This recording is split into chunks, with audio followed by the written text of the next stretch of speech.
Josh Appel will be on the call nationally on Sports USA Saturday night for the Dolphins-Jags game, and he was at joint practice today. So what anything jump out at you? We talked with Chris Perkins earlier, and we had seen Omar's tweets and a couple of others saying that it was kind of uneventful. It wasn't like that Detroit Dolphins practice where Detroit won. They won the Super Bowl, and the Dolphins went winless for the season after that one practice. Uneventful today? Yeah, and it was a who's who of media members as well. So it's unfortunate that it happened to be kind of uneventful. Although I will say the defense came up with a handful of big plays today. Jack Jones had an interception during a red zone period. Micah Fitzpatrick as well. I think Jalen Phillips and Chop had a really good day. Chubb had a couple of batted balls as well. Yeah, I mean, this was actually, I learned this afterwards when Liam Cohen was talking. This was their first joint practice of training camp, which surprised me because this is the Dolphins. This was the Jags' first joint practice? Yeah. Interesting.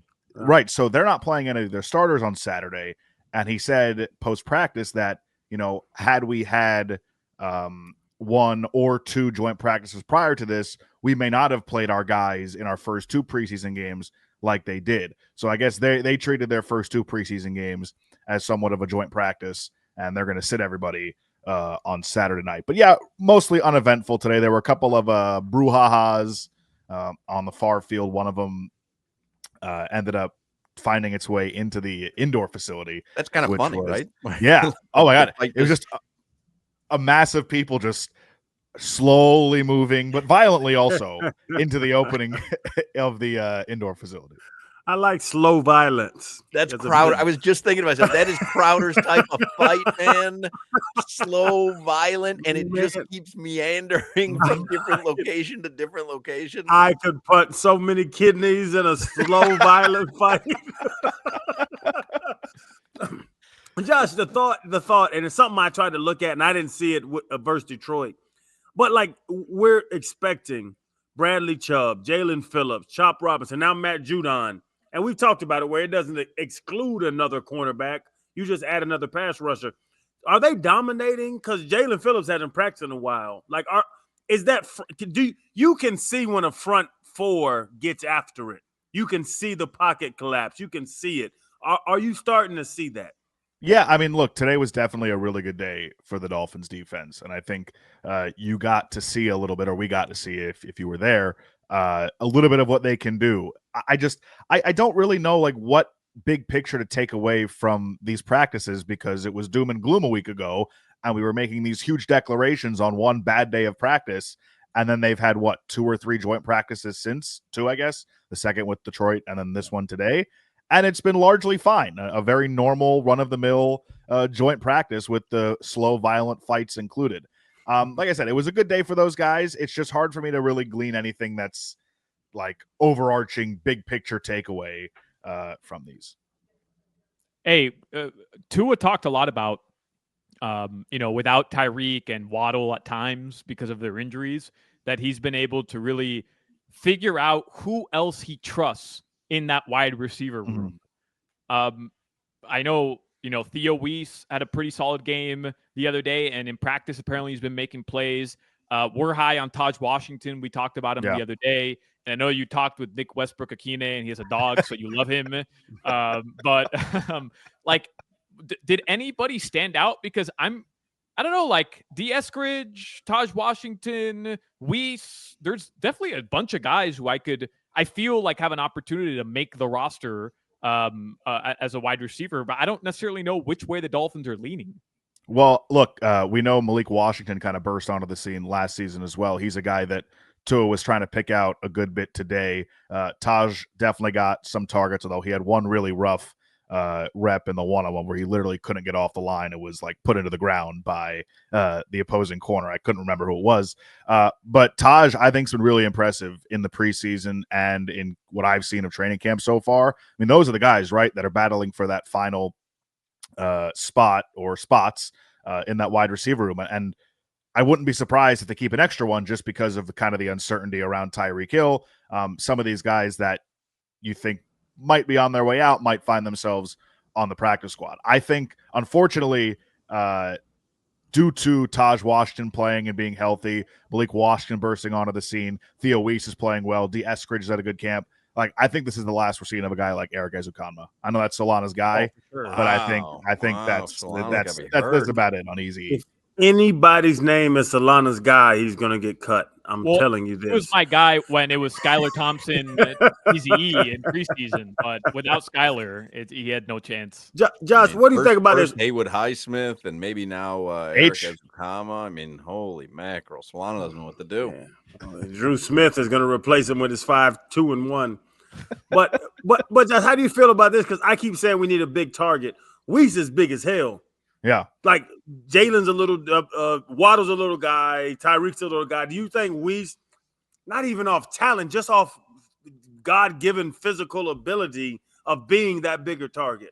Well, I think they're hoping that Darren Waller is that guy, and they'll be able to line him up, hopefully wherever, because he's not really a blocking tight end. He's going to go out there today. Yeah, he was out there. So yesterday was his first day in pads, but he didn't really do anything. Today, he did a little more individual stuff, but nothing during the team periods. They are really slow walking this with him, but it's a better sign than not that he's out there in pads and at least working in individual drills and on the side. I think Theo Weiss is a nice story here in the preseason, but again, when he's playing with Quinn Ewers against the other teams, bottom third of the roster that's not going to be here, it's hard to take much away from it.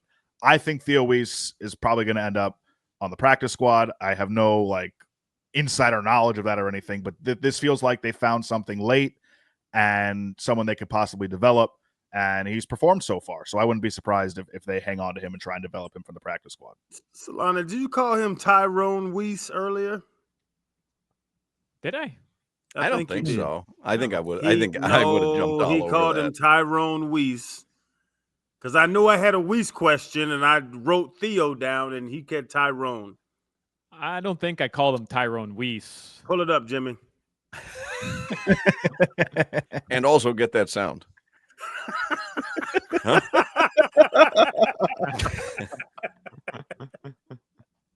What, Appel, who were some of the media contingent that was out there? Because you mentioned at the beginning of the segment that it was a who's who.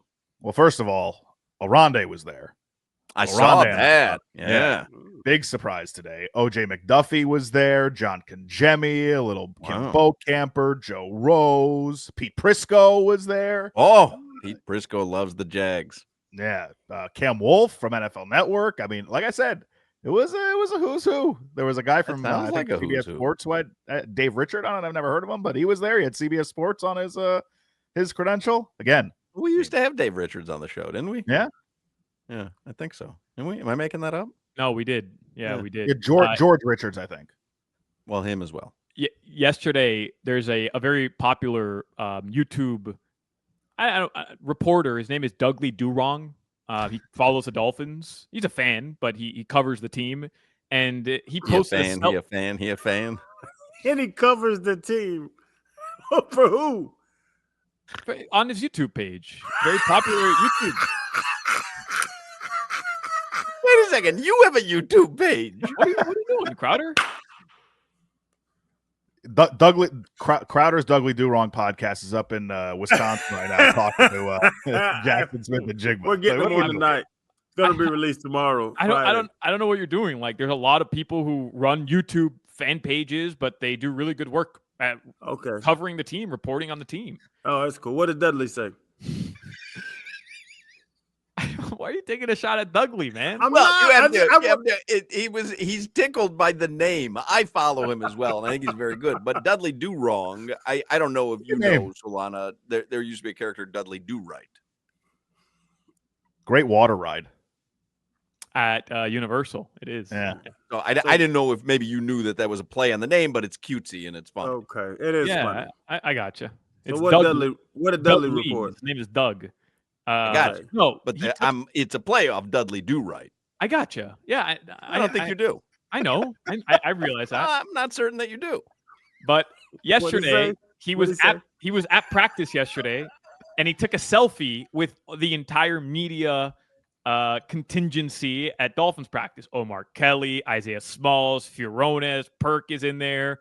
Marcel Louis Jacques, Alan Poupar is in there. And he says, with my guys. And at the very bottom of the screen is Josh Appel just sneaking his head into the selfie out of nowhere. Appel hates to not be part of a group photo. Here's the thing. If you ever want to troll Appel, be out with a group of people and then say, hey, we should all take a picture, and then hand your phone to Appel and say, will you take the picture?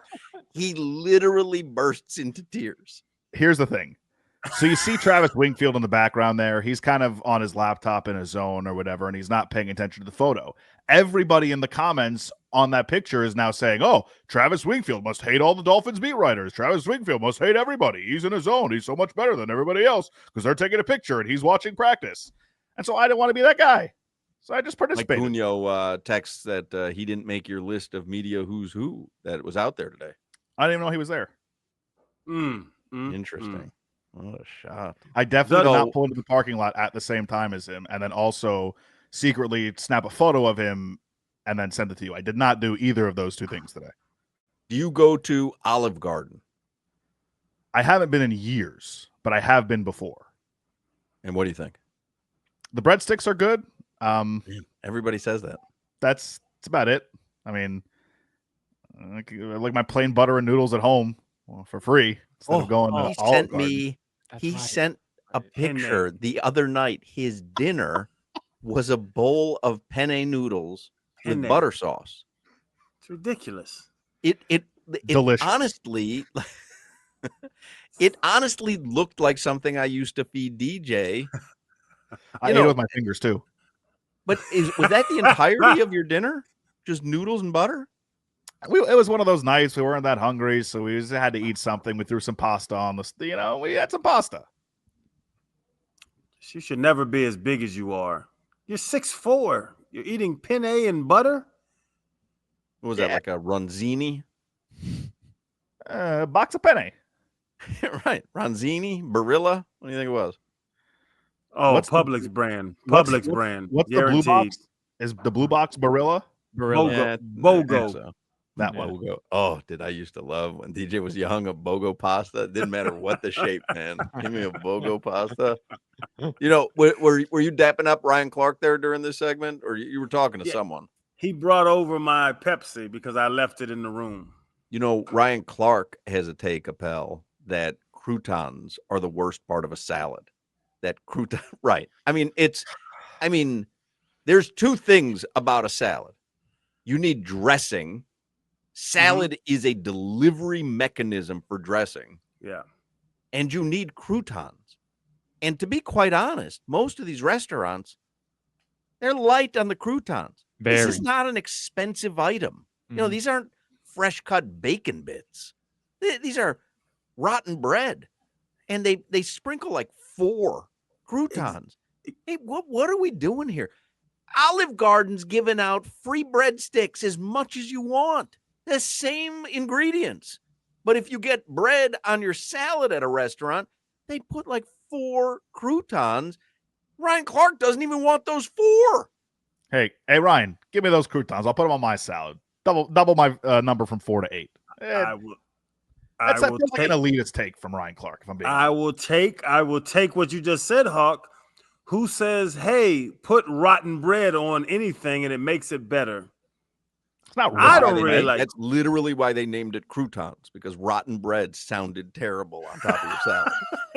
I don't like croutons. No, it reminds me of when you go through the drive-through at whatever, like a fast food restaurant, and you ask for sauce, and they hand you like 2. And it's like, hey, drive-through attendant, I appreciate you, but why are you not willing to give me more sauce? Like, you're really trying to cape up for your multi-billion-dollar organization that you're not going to give me more sauce packets? Like, really? That's where you draw the line? Hey, person making the salad, give me more than 6 croutons, please. Like, why are you hoarding the croutons? I don't understand. You feel like it should almost be like, an ice machine scooper for croutons. Like, because they're honestly just hand placing like 4 croutons, I and think they he just should stumbled on be something. shoveling it like a popcorn bucket. You know what I mean? Oh, It should be the base. It should be the base of a salad. If you Oh my think about God, it, crouton-based under the- salad. like a cereal. Now the sauce gets all on the croutons. Tell Perfect. Ryan Clark that we want to make a salad where the entire crouton bowl, a crouton salad bowl. a Kroll. Oh my God. I just invented something that's incredible. You know a bread bowl for soup. How about a crouton bowl for salads? I see a crow.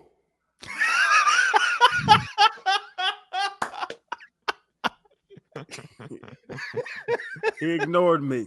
Well, that's probably because he doesn't know what Kroll is. You have to explain what a imagine Kroll is. I can't imagine why. He looked up from his phone and started looking at his phone again.